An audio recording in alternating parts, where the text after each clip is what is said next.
Recently CUET UG exam process से related एक बड़ा अपडेट NTA ऑफिशियल और UGC chairman M Jagadesh Kumar ji के तरफ से आया। NTA इस साल CUET के एग्जाम प्रोसेस में कुछ बड़े चेंज करने वाली है। NTA आखिर कौन से बड़े चेंज करने वाली है, आइए डिटेल में जाने इस वीडियो में।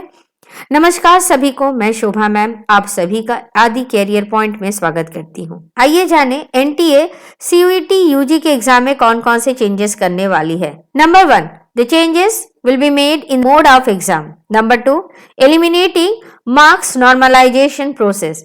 Number 3, limitation in number of subjects. तो पहला चेंज मोड ऑफ एग्जाम। तो आखिर अब इस साल कौन सा एग्जाम मोड होने वाला है? तो इस बार एग्जाम का मोड होगा हाइब्रिड मोड। ये हाइब्रिड मोड क्या है? हाइब्रिड मोड जिसमें ऑफलाइन और ऑनलाइन दोनों ही तरह से टेस्ट होंगे, यानी कि OMR शीट मोड और computer based test. OMR sheet mode या पेन पेपर बेस्ड एग्जाम जिन सब्जेक्ट में ज्यादा रजिस्ट्रेशन होंगे वह exam pen paper test based होगा। OMR मोड NTA को ज्यादा टेस्ट सेंटर चूज करने में मदद करेगी और साथ ही साथ जो एग्जाम पहले मल्टीपल शिफ्ट में हुआ करती थी वह अब सिंगल शिफ्ट में ही कंप्लीट हो जाएगा। तो फिर CBT मोड का क्या? CBT मोड के एग्जाम उन सब्जेक्ट्स के लिए होंगे जिन सब्जेक्ट्स में कम रजिस्ट्रेशन आएंगे। UGC के चेयरमैन M जगदेश कुमार ने यह भी बताया कि यह हाइब्रिड मोड बच्चों के लिए भी सुविधाएं लेकर आएगा।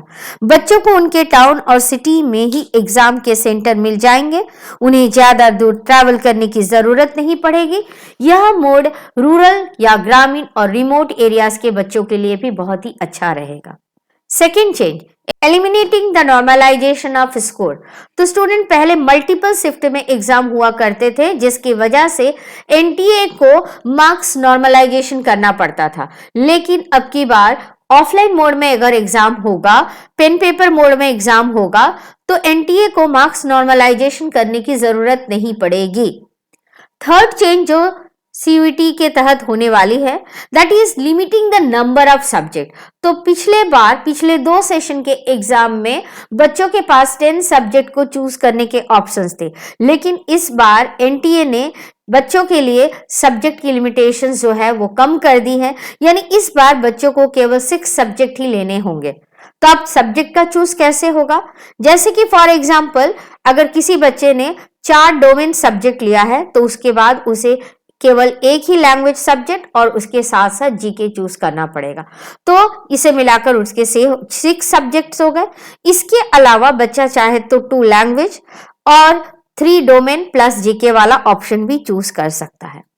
Another important point related with this year's CUET exam is that changes in date sheet as per election schedule। तो हम सभी जानते हैं कि इस साल लोकसभा इलेक्शन होने वाले हैं और ऐसे में अगर एग्जाम और इलेक्शन के डेट सेम हो गए तो फिर क्या? तो फिर एग्जाम के डेट शीट में चेंज किया जाएगा। तो यह थे CUET से जुड़े ऑल अपडेट। अगर आप सभी को यह वीडियो पसंद आया हो तो इसे लाइक, शेयर एंड सब्सक्राइब करना ना भूलें। Thank you.